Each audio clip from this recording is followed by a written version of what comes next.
The Taj story Hindi film review by all rounder star Ballem Venumadhav part 2 రెండో భాగం. ద్వితీయ భాగంలో మనం చెప్పుకుందాం మరొకసారి ద తాజ్ స్టోరీ యొక్క టెక్నీషియన్ల గురించి. ఈ సినిమాకి డైరెక్టర్ వచ్చేసి తుషార్ అమ్రీష్ గోయల్, ఈయన స్క్రీన్ ప్లే కూడా అందించాడు. అట్లాగే సురేష్ జా నిర్మాత, రోహిత్ శర్మ మ్యూజిక్, పరేష్ రావల్, జాకీర్ హుసేన్, అమృత కాన్వికార్, నమిత్ దాస్లు యాక్ట్ చేశారు. నమిత్ దాస్ చేసిన క్యారెక్టర్ పేరు అవినాష్. ఇతను తండ్రి విష్ణుదాస్, హీరో పరేష్ రావల్. అతని తండ్రి మహేంద్రదాస్ ఉన్న టైంలోనే అతనికి ఈ షాజహాన్ కట్టాడు అనే దాని మీద అనుమానాలు వస్తాయి.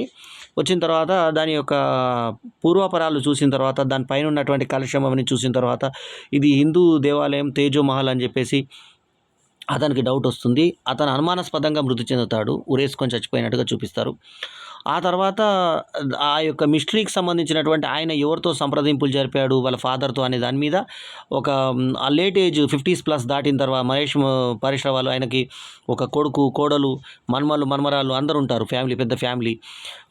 కొడుకు కూడా గైడ్, ఈయన కూడా గైడ్. ముందు వీళ్ళిద్దరు పరిచయం అని చూపించారు మనకి. ఫస్ట్ ఇటుకలు పెడుతూ ఉన్నటువంటి కింద ఇటుకల గోడతో ఏదో రిపేరింగ్ కోసం దిగినటువంటి కింద లోపల గదుల్లో ఏవో గదులున్నట్టుగా, వాటిలో హిందూ దేవాలయానికి సంబంధించినటువంటి మూర్తులు ఉన్నట్టుగా గమనిస్తారు. అక్కడికి ఈ విషయం ఎక్కడికి చెప్పొద్దని చెప్పి ప్రభుత్వం ఆపినట్టుగా మనకు చూపిస్తారు కథనం. ఆ తర్వాత ఈ గైడ్ కథ చూపించిన తర్వాత ఒక ఆంగ్ల ఆమె ఇంటర్వ్యూ చేసిన తర్వాత పరేష్ రావల్కి జ్ఞానోదయం కలిగి ఆయన ఈ అంతకుముందు ఎప్పుడు నవాజ్ అనేటువంటి ఒక ముస్లిం హెడ్ ద్వారా ఉస్మాన్ అనే అతను ఎప్పుడు ఆ పదవిలో ఉంటాడు. ఆ పదవికి మళ్ళీ ఎలక్షన్స్ వచ్చిన టైంలో ఈసారి విష్ణుదాస్ నిలబెట్టాలని తోటి వాళ్ళు సంకల్పిస్తారు. ఈ క్రమంలో అతను ఇది ఎప్పుడైతే ఆమె ఇంటర్వ్యూ చేసిన తర్వాత ఆ మనసు ముందు చంపుకొని షాజానే కట్టించాడని చెప్పినా కూడా ఎందుకు కాదు ఇది అని ఫ్రెండ్స్ దగ్గర గట్టిగా అనేస్తాడు. షాజహాన్ కట్టలేదు, ఇది ఏదో జరిగింది, ఇది వేరే మాన్సింగ్ దగ్గర, మాన్సింగ్ కుమారుడైన జైసింగ్ దగ్గర ఇది ఇల్లు తీసుకున్నారు. ఆల్రెడీ ఒక నిర్మాణాన్ని తీసుకున్నారు, హిందూ నిర్మాణాన్ని. ఆ హిందూ నిర్మాణాన్ని కూలగొట్టి దాంట్లో సమాధి పెట్టారు అనే దాని మీద చెప్తే అది వైరల్ అవుతుంది. వైరల్ అయిన తర్వాత ఉద్యోగం పోయి ఇతని కొడుకు గైడ్ నుంచి మామూలుగా చప్రాసి కిందకు వస్తాడు. అంటే ఒక సెక్యూరిటీ గార్డ్ కింద మార్చేస్తారు అతని. సో ఆ రకంగా మార్చిన తర్వాత ఇతనికేమో ఇంకా అతను దాని మీద ధ్యాసే పోతుంది. కానీ ఎట్లయినా నిజాన్ని బయటకు తీసుకురావాలని పిఐఎల్ చేద్దామని చెప్పి ఒక లాయర్ని పట్టుకుంటే, ఆ లాయర్ ప్రముఖ నటుడు, ఆయన కహానీ సినిమాలో అందులో విలన్గా చేసిన అతని దగ్గరికి వెళ్తే అతని హావభావాలు చాలా బాగుంటాయి. సో అతని దగ్గరికి వెళ్తే అతని కుక్కని చంపేసి ఇట్లాంటి కుక్క చావు నీకు కూడా వస్తుందని చెప్పి భయపెడితే ఇంకా అతను దాక్కొని అంతకుముందు హెల్ప్ చేస్తాడు, ఫోన్ ద్వారా అజ్ఞాతంగా హెల్ప్ చేస్తాడు. కానీ ఇతను ఇంకా తను సొంతంగా వాదించుకుంటానని చెప్పి హైకోర్టుకి వెళ్తాడు. అక్కడ ఇద్దరు జడ్జీలు, ఒక జస్టిసు, ఇంకొక చీఫ్ జస్టిస్ ఉంటారు. జస్టిస్ ఏమో పేర్లు సబోతా చటర్జీ చీఫ్ జస్టిసు, కేకే కుష్వా వచ్చేసి జస్టిస్గా ఉంటారు ఆ ప్లేస్లో. సో అక్కడికి వచ్చిన తర్వాత ఈయన ఆగ్రా అంటే మనకు గుర్తుకొచ్చేటివి రెండు, ఒకటేమో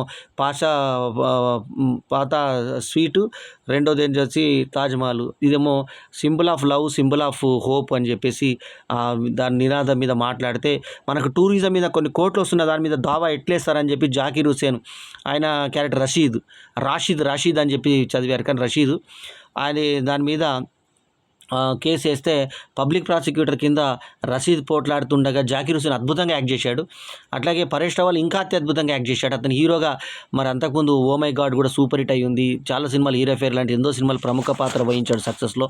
సో అట్లాంటి రీసెంట్గా వచ్చినటువంటి అజయ్ సినిమాలో గురువు వేషంలో రాణించిన అతను, థామా సినిమాలో మళ్ళీ ఆయన హీరో తండ్రిగా రాణించిన అతను, అంతకుముందు ఇంకొక క్యారెక్టర్లో రాణించిన పరేష్ రావల్ ఈ సినిమాలో హీరోగా అద్భుతంగా నటించాడు. నెల రోజుల వ్యవధిలో 4 సినిమాలు వచ్చాయి, అదొక గమనించాల్సిన విషయం. అయితే ఈయన ఆధారాలతో సహా తాజ్మహల్ ఆయన కట్టలేదని చెప్పి దక్షిణాయానంలో ఉంది అని చెప్పి, తర్వాత ఇతను లెటర్స్ తీసుకొని వచ్చి ఆ లెటర్స్ ఎవరు రాశారంటే రాళ్ళు తెప్పించడం కోసం షాజహాన్ రాసిన లెటర్స్గా ఈ మన రషీద్ అంటే యాక్టర్ల ప్రకారం మాట్లాడుకునే జాకీర్ హుసేన్ సమర్పిస్తే ఇతను ఆ లెటర్స్ దాని కొరకే రాశాడంటే ఏంది, వాళ్ళ వేరే నిర్మాణాల కోసం రాయొచ్చు కదా అని చెప్పి వాటి మీద మొత్తం చర్చ జరుగుతుంది. ఆ చర్చ చాలా రసవత్తరంగా, చాలా ఇంట్రెస్టింగ్గా ఉంటుంది. इन बातों से लगता है कि मुगलों के सिवा कोई हुआ ही नहीं.